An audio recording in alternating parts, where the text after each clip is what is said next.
Hi guys, Miles here, and today I'm going to be sharing a few tips and tricks that will allow you to make a great OC in just 9 easy steps. So if you're ready to begin an artistic journey, sit back and enjoy the rest of the video. Also remember guys to hit that subscribe button if you like what you see, and to let me know what you think of this video in the comments. Real quick before we begin, I'd like to give credit to General Zoy for their amazing pony creator game. It's now hosted on the website called dolldivine.com. All of my references for this video were created through this wonderful app, so if you're interested in trying it out, I'll leave a link in the description. Alright guys, here we go. Step 1. Use a pony creator for ideas, but not final projects. Pony creators are a great way to start generating ideas for your new OC. They give you options to choose from that you might not have thought about if you were just coming up with it by yourself.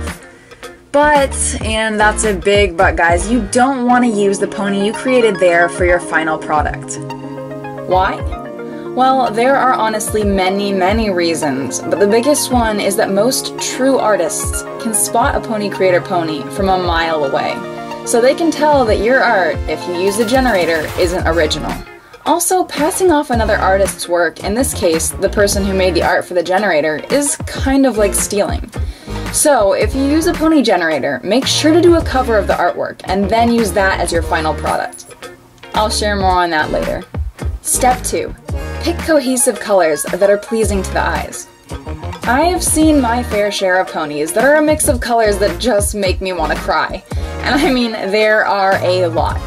So, when you're choosing colors for your OC, make sure that they're tones that complement each other. So, for instance, if you like green, use tones of dark and light green for your pony to give them proper variation. Now, I'm not saying that all clashing colors that might seem crazy to put together are bad. In some situations, they work really well. But most often, those cases are far and few between, so be smart when you're choosing colors for your new OC. I also want to caution creators from using too many dark colors altogether. Black and red OCs can often seem like good ideas, but sometimes end up looking a little bit like a nightmare if the colors aren't balanced properly. I recommend looking up OCs in your color range to get an idea of what works and what doesn't. That way you're not drawing your OC and then, when you're finished, finding out that the colors just don't work out the way you wanted them to. Step 3. Pick an element. I find sometimes when I create an OC and I want to give them meaning and purpose before coming up with a backstory, that picking an element they control or even act in harmony with often helps a lot. This could be anything from control of fire, water, air, animals, plants, seasons, anything. The sky is the limit. For example, in my case, when creating my OC, Cosmic Flower, I used her colors and her design to tell the story of the element she controls, which is nature and plants. By giving her an element, I began to define who she was as a pony, and then lay down great groundwork for her backstory, cutie mark, and even personality. Pick a unique element that plays into your color choices, and you'll be one step closer to building a super strong OC that people fall in love with. Step 4. Create a backstory. This is probably the second most important step in the creation of an OC. You've already come up with what they look like. Now it's time to figure out who they are, where they came from, and what makes them the pony they are today. Backstories can range from simple to extremely complex, but a good backstory tells you about the OC in a way that brings everything together. Now, I put this step before step 5, which is creating a cutie mark, because before you create a cutie mark for your OC, you need to figure out what that cutie mark will look like. And, as we've seen with seasons 1 through 8 of MLP, the past plays a big role in what a cutie mark will look like. A really well-made backstory will explain questions that people who don't know your OC might ask. In my case, I've often asked about my OC's September Rim and January Fringe, since both have a complicated backstory that ties in with their relationship and prominent features. Just by seeing them, fans are filled with questions that their backstory explains in detail. If you create a backstory that answers questions your OC might bring up, people will feel even closer to the character you created. Step 5. Pick a cutie mark that tells us about your OC. This step is really important, because a cutie mark should act as a link that tells viewers something secret about your OC before they've even heard anything about its backstory. The cutie mark is one of the first things that people notice about your OC, So choose really carefully when planning what it'll look like. Since cutie marks are usually based on talent, it's important that your cutie mark demonstrate exactly what talent its user has. Again, this is a step that can be super simple or really complex.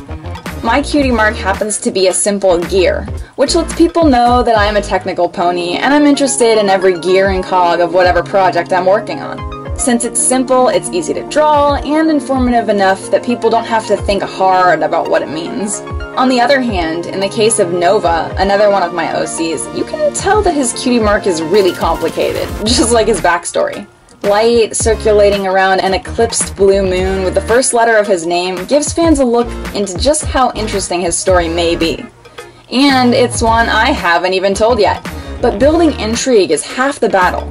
So don't hold back when you're coming up with a cutie mark. It can be as forward as mine or as deep and mysterious as Nova's. The sky's the limit, guys. Step 6. Be unique. Not every pony has to be just a pony. You've got so many options. They could be an earth pony, a pegasus, a unicorn, or even an alicorn. But don't stop there, guys. I mean, I happen to be a half fox, half pony hybrid, so there really are no rules against what you can cross with a pony. I've seen half-dragon mixes, deer, antelope, pony-fox hybrids, pony-cat hybrids, pony-dog hybrids, and that's not even including the other versions from MLP. Changelings, breezies, hippogriffs, and even sea ponies. The more unique your OC is, the more interesting it'll be to people, so don't be afraid to change things up. Step 7. Pick a name that tells people about your OC. This step is sometimes the hardest part of making a pony. Well, other than defining a great backstory. And that's often because their names are as complicated as their cutie marks at times. If you don't have an idea what you want to name your pony, take inspiration from its color scheme, backstory, cutie mark, or element. Mixing words, elements, or even actions can often bring a great name to life. Remember, nothing is completely off the table, guys, but if you're having a hard time, there are great pony name generators that can get you started. I'll include a link to some of those in the description if you guys are interested. Step 8. Practice drawing your OC. I will tell you from personal experience that practice makes perfect, guys, and I can't stress that enough. Once you've gotten the colors, cutie mark, and characteristics of your pony down, it's time to practice drawing them in different poses with different expressions. The only way to make your peace with an OC and truly fall in love with them is to get their design right every time. Consistency is key, guys, so practice, practice, practice, and practice again. Step 9. Ask for peer review. Now, it may seem like a really hard thing to do, and in some ways it is, but in other ways it's a great help to you in the long run. Asking for a peer review simply means asking someone else what they think of your pony, and then allowing them to give you constructive criticism about the design, style, or even backstory.